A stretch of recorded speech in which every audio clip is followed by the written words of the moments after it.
En escale dimanche Marseille, le paquebot Grandiosa a accosté en Italie avec au moins 45 passagers positifs au Covid.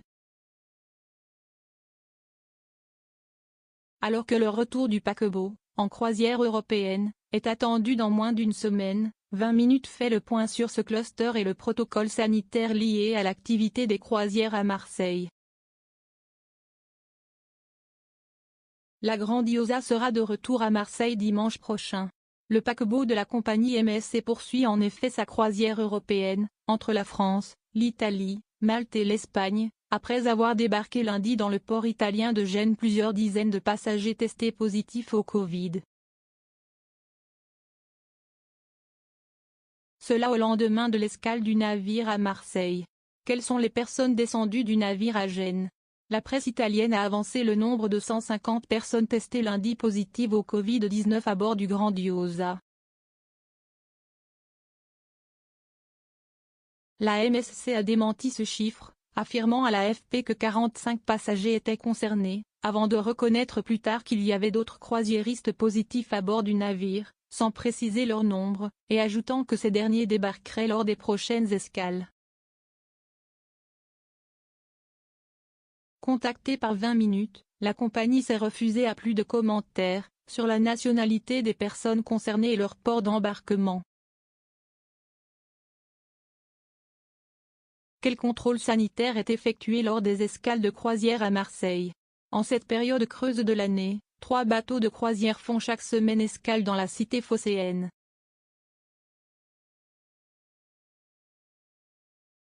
Soit en moyenne 40 000 passagers, dont environ 20% seulement embarquent à Marseille.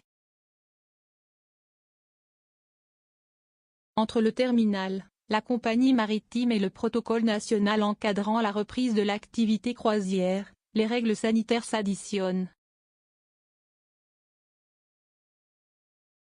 Selon Jean-François Suat, président du club de la croisière Marseille-Provence, des compagnies comme MSC Croisières et Costa Croisières sont allées bien au-delà du protocole de base édicté par l'Association internationale des compagnies de croisière, dont le siège est aux États-Unis. Les Italiens ont été les premiers à relancer les croisières avec des choses très strictes, explique-t-il. Les passagers sont testés 3 fois durant leur semaine de croisière. Il y a des caméras thermiques, et on leur prend la température 3 fois par jour.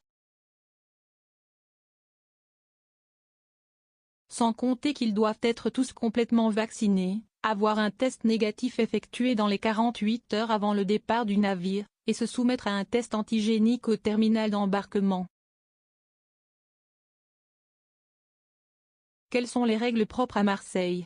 Le bataillon des marins-pompiers, BMPM, qui a contribué à la réalisation d'escales test en juin dernier, déploie son fameux dispositif de surveillance des eaux usées pour chaque bateau de croisière touchant le quai à Marseille. Un échantillon est remis par l'équipage, et analysé par leur laboratoire mobile. En fonction des résultats, les passagers sont retestés sous la responsabilité de l'armateur avant de partir en excursion, indiquent les marins-pompiers. Parallèlement à cela, l'équipe cynotechnique du BMPM est présente au moment de la descente du navire, avec ses chiens spécialement entraînés à la détection du virus. Elle scanne les passagers avant qu'ils embarquent dans les bus d'excursion. Quel est le risque lors de ces escales? Les excursions sont organisées au format à bulles, afin de limiter les contacts entre les passagers et la population locale. S'ils vont au restaurant, l'endroit leur est dédié, cite en exemple Jean-François Suat. Quant aux équipages des navires, tous vaccinés, ils ont des contraintes énormes, ils ne peuvent pas descendre à terre. On a stoppé les croisières en 2020 pour préserver la capacité hospitalière, poursuit-il. Avec l'idée que si on a un cluster avec 100 personnes à hospitaliser, on ne saura pas faire. C'est notre doctrine. On ne va pas remplir les hôpitaux marseillais avec des croisiéristes, il n'y a aucun doute là-dessus. Pour le moment, il tient à rapporter le chiffre de 45 passagers testés positifs à bord du Grandiosa à celui d'1 million de personnes transportées par la compagnie depuis la reprise des croisières en août 2020. Tout en concédant qu'Omicron pourrait vite changer son discours. Zéro commentaire, zéro partage, partagé sur Messenger, partagé sur Facebook, partagé sur Twitter, partagé sur Flipboard, partagé sur Pinterest, partagé sur LinkedIn, envoyé par mail, sauvegarder une faute, imprimé.